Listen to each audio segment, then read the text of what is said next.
श्री राम ज्योतिष India YouTube channel में सभी ज्योतिष प्रेमियों का स्वागत है। आज की कक्षा का विषय प्रसंग है अंतर्दशा स्वामी के शासक ग्रह का निर्धारण करना, जिसके आधार पर उस ग्रह के शुभ या अशुभ फल का निर्धारण करने में बहुत अच्छी सहायता मिल सकती है किसी भी ग्रह की अंतर्दशा का फलादेश करने में। पिछली कक्षा में इसी विचार में ग्रह के आधार ग्रह का निर्धारण करना बताया गया था। आज उसी के आधार पर आगे बढ़ता जो दूसरा शासक ग्रह है, जिसका निर्धारण भी शासक ग्रह का जो निर्धारण होता है वह भी आधार ग्रह के आधार पर ही होता है। तो जिन बंधुओं ने पिछली वीडियो को नहीं देखा है तो पहले उसका अवलोकन अवश्य कर लें, क्योंकि उसके देखने के बाद ही शासक ग्रह के निर्धारण का महत्व और उसका निर्धारण करने का तरीका समझ में आ सकता है।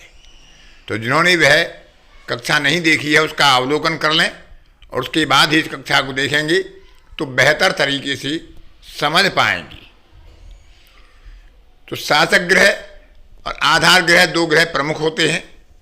इसके साथ ही एक दशा योगी का निर्धारण किया जाता है, दशा अवयोगी का निर्धारण किया जाता है, दशा राजयोगी का निर्धारण किया जाता है। जो हम पहले ही योगी और अवयोगी का सिद्धांत बता चुके हैं।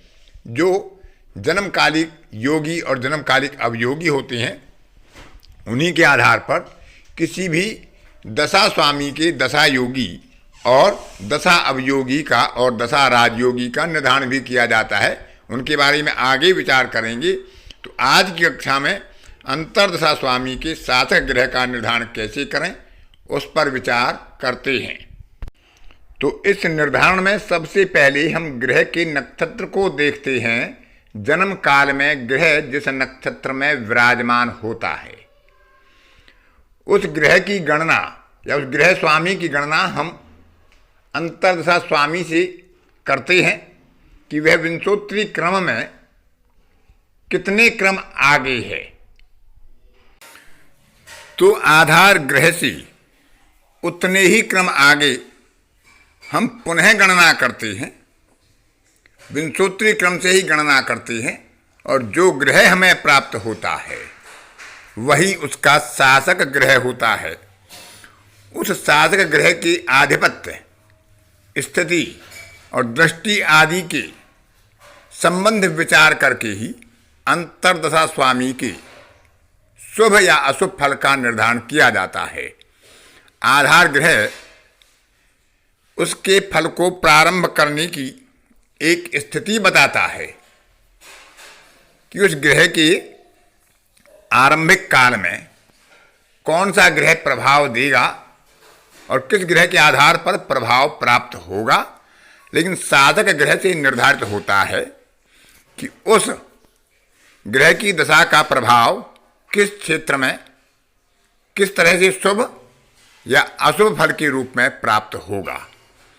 तो आधार ग्रह आप पहले देख चुके हैं पिछली कक्षा में कि आधार ग्रह का निर्धारण कैसे किया जाता है, उसका आप अवलोकन करें।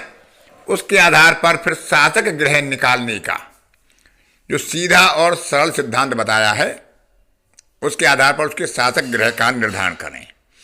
अर्थात एक बार पुनः विचार कर लें कि जिसका हम शासक ग्रह निकाल रहे हैं उसके नक्षत्र स्वामी की गणना विंशोत्तरी क्रम में उस ग्रह से करें और आधार ग्रह से उतने ही क्रम आगे जाएं विंशोत्तरी क्रम में, तो हमें शासक ग्रह की प्राप्ति हो जाती है।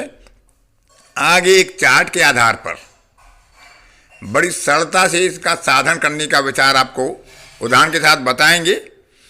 अब आगे इसका देखते हैं एक उदाहरण के साथ विचार करके कि किस प्रकार से सरलता से हम आधार ग्रह की सहयोग से किसी ग्रह के शासक ग्रह का निर्धारण कर सकते हैं। गत कक्षा में गुरु की महादशा में अंतर्दशा स्वामी मंगल का आधार ग्रह कैसे ज्ञात करते हैं वो आपको बताया गया था।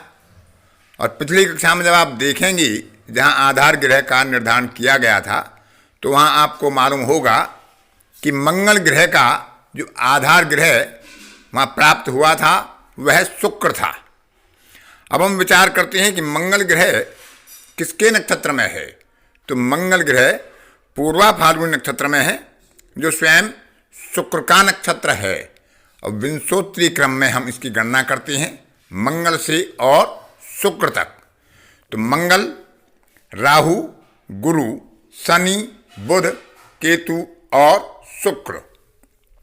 तो मंगल से शुक्र 7वें क्रम पर विंशोत्तरी क्रम की गणना में प्राप्त होता है।